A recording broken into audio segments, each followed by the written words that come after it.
plus haut que la mer, écrit par Francesca Melandri. Ils avaient fini de manger depuis un moment. Ils étaient allés aux toilettes et revenus s'asseoir dans la pièce quand un autre son vint s'ajouter au sifflement du vent, frappant les vitres et au fracas des vagues sur le quai. Un moteur. Il s'approcha, s'éteignit, fut suivi d'un claquement de portière. « Nitti, ouvre !»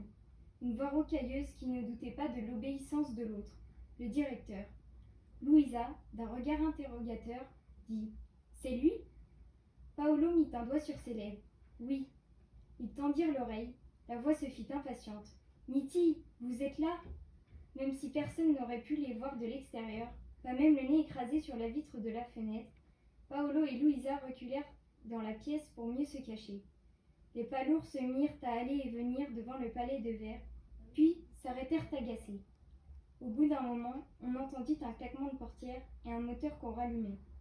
Alors seulement, Paolo passa la tête hors de la pièce, juste à temps pour apercevoir à travers la fenêtre du couloir un 4x4 qui tournait et qui disparaissait derrière les petites maisons blanches. Quand Nitti revint, il se demanda un instant s'il avait bien compris. « Vous avez fait semblant de ne pas être ici ? Vous nous aviez dit que si le directeur nous trouvait seuls, vous passeriez un sale quart d'heure, » fit Louisa.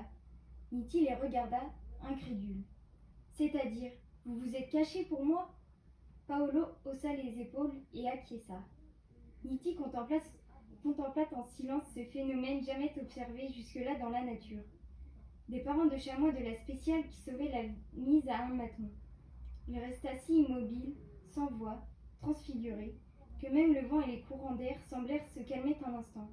Paolo s'inquiéta. « Est-ce qu'on vous a créé des problèmes par hasard ?» Nitti se ressaisit.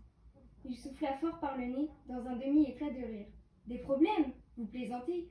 Si le directeur avait vu que je vous avais laissé seul, alors c'est sûr qu'il m'aurait écorché vif. » L'agent carcéral les regarda dans les yeux, l'un après l'autre. « Je ne sais pas quoi dire, merci. »